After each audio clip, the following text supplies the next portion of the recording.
আমি দুটো কথা আজকে বলবো।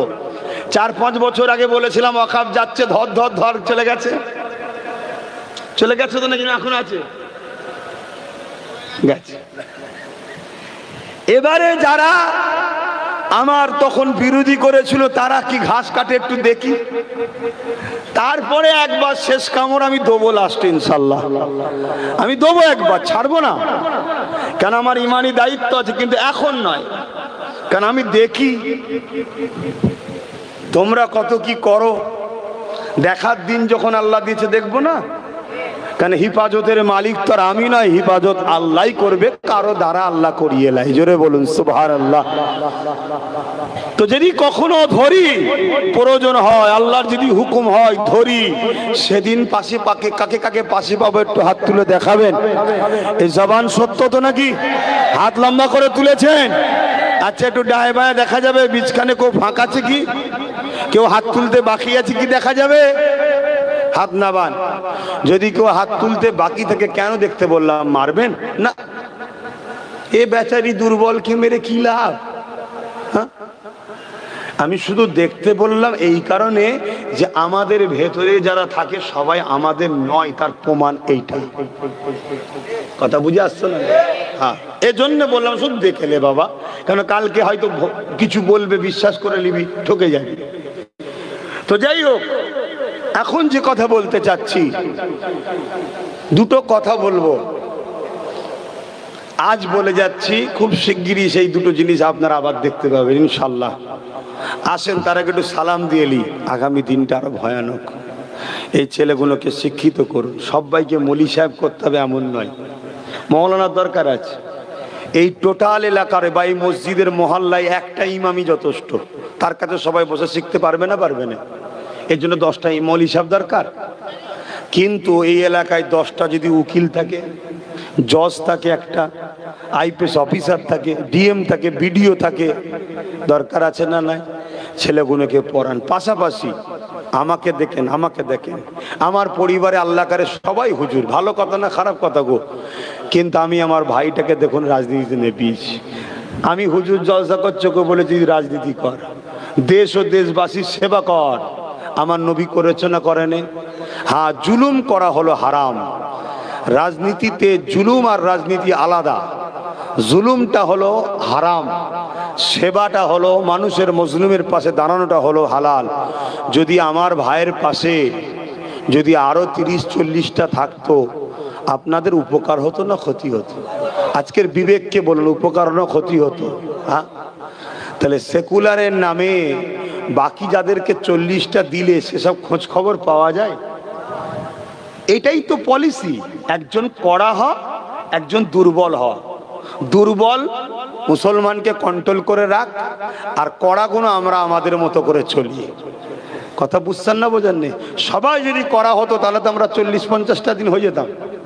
এজন্য প্ল্যান, দুর্বলকে শুধুমাত্র থমকে রাখার জন্য। আরে আমি আছি তো, দেখলেন না কলকাতায় বললো মুসলমানদের যা হবে সব দেখে নেবো, বলেছে না বলেন?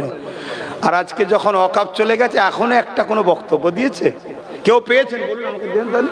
হ্যাঁ, আবার একজনের জন্য বলার বাবা ওনার আবার ঝাঁজ হয়েছে। মুসলমান একটু মাথা মুটা বলে আজ তুই ওই জায়গায় পৌঁছে গেছিস, না হয় আজও রঙের বালতিলে ছুটতে হতো। কথা বুঝছেন না বোঝেন না? হ্যাঁ, কোথায় জুতোর কালি আর কোথায় শেখ নিয়ামত আলী, দুটো এক নয়। দাদা হুজুরের আওলাদের সঙ্গে পাল্লা দিতে গেলে হবে না বাপ। এটা আল্লাহর পক্ষ থেকে, এরা মুজাদ্দিদের ঘরে নবীর খানদানে এসেছে, আল্লাহর পক্ষ থেকে। তোমার আমার হিংসা করলে কিছু হবে? হ্যাঁ, আলিয়া আসো তো ভাই, নামগুলো লিখছেন তো নাকি?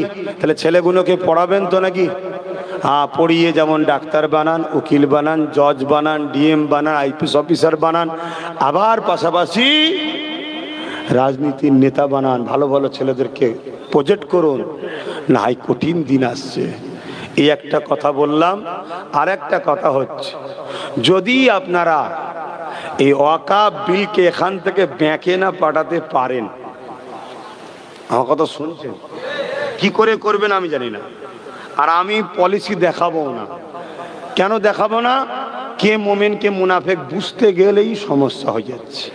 আমি পলিসি দেখালে আমার উপরে অসুবিধা আছে। কথা বুঝে আসে না? সব দুনিয়ার ক্যামেরা আমার দিকেই থাকে। কথা মাথায় ঢুকছে না? ঢুকে না? হ্যাঁ রে বাবা, লক্ষ লক্ষ লোক নিয়ে কথা বুঝে আসছে, রাস্তা বন্ধ করে ঘন্টার পর ঘন্টা থাকবে, কোন রকম সমস্যা হবে না। আমি ফাঁকা মাঠে শুধু নিজে বসে থাকবো, অমনি আমার নামে আমার সাথীদের সব নামে কেস এসে যায়। কথা মাথায় কিছু ঢুকলো? কেন ওটা সেটিং এর লোক, আমি সেটিং এর লোক নয়। এই হচ্ছে ব্যাপার। যদি ওয়াকাফ বিলকে এখান থেকে বাতিল করাতে না পারেন, কি করে করবেন জানি না। আমি খুব শিগগিরই আমি দেখতে পাচ্ছি ভারতবর্ষের মুসলমান আপনাদের নাগরিকত্ব হরণের বিল বেরোবে, ভোটার অধিকার কেড়ে নেওয়া হবে, একটা বিল বেরোবে। বিলটা ঠিক এমন হবে, ভারতের মুসলমান এরা এদেশে থাকবে, থাকুক, লেবার হিসাবে, কর্মচারী ভাড়াটিয়া হিসাবে থাকবে, এদের এদেশে কোনো অধিকার নাই। ভোটাভুটিতে একটা বিল বের হয়ে যাবে। কথা মাথায় ঢুকলো? আর যদি এখান থেকে এটাকে ব্যাকে ফিরিয়ে দিতে পারেন, আগামী 50 বছর আপনাদের ঘরে আর কেউ ঘাঁটবে না, আবার নতুন করে প্ল্যান তৈরি করবে। এবারে এটাকে ব্যাকে ফেরাবার রাস্তা আছে? নেই। কে বলেছে? সব শয়তান ঠান্ডা হয়ে যায় তো সামান্য। আমার কাছে সব পলিসির ওষুধ আছে, কিন্তু সে প্রয়োগ আমি আমভাবে দেবো না। কথা মাথায় ঢুকছে না? ঢোকেনি? কেন? আমার জাতের ভেতরেই তো একদল আছে কি এক্ষুনি ঠান্ডা করে ঢুকে যাবে, ঢুকে যে বলবেন দামাল দাও, আমাকে দাও, আমাকে দাও, আমাকে দাও, চলে আসবে। আরে ঠকে ঠকে শিখে গেছি, কি করব বলেন না। বয়সটা হয়তো দুনিয়া বেশি দিন না দেখলেও অনেকটা দেখে ফেলেছি। তো যাক, আমার এই দুটো কথা মাথায় থাকবে। হ্যাঁ, এখন আমি সংক্ষেপ করছি। সংক্ষেপ করার আগে একটা শেষ কথা, একদম দিল থেকে বলবেন তো? আমার কথাতে, ভাষাতে, ব্যবহারে, আখলাকে কেউ কি কষ্ট পেলেন? যদি কষ্ট না পান, তাহলে আমার সুখে দুঃখে, সুখে দুঃখে, শুধু সুখের দিনে নয়, দুঃখের দিনেও, সুখে দুঃখে আমার সাথে কারা থাকবেন, কাঁধে কাঁধ মিলিয়ে দেখা। নারে তাকবীর, নারে তাকবীর। কোরআন ও সুন্নাহ, কোরআন ও সুন্নাহ। দাদা হুজুর পীর কেবলা, 5 হুজুর পীর কেবলা, সুফি আব্দুল মোমেন সাহেব হুজুর পীর কেবলা, নারে দিবেন। সামিঈন হযরতগণ, সামিঈন হযরতগণ, ওয়াইজিনগণ, উলামা হযরতগণ, কমিটিগণ, শ্রোতাগণ, দাতাগণ, নারে দিবেন। আর তাকবীরের আওয়াজটা একটু বেশি রাখবেন। শুনছেন তো নাকি? আল্লাহর নাম যখন বলবেন, আল্লাহু আকবার, এটা আস্তে আস্তে বলবেন না, তাকবীরটা একটু বেশি বেশি দেবেন। কেন বলেন তো? তাকবীর দিলে বালা চলে যায়। কি চলে যায়? বালা। সে বালারটা জেন সূরাতে হোক আর মানুষ সূরাতে হোক,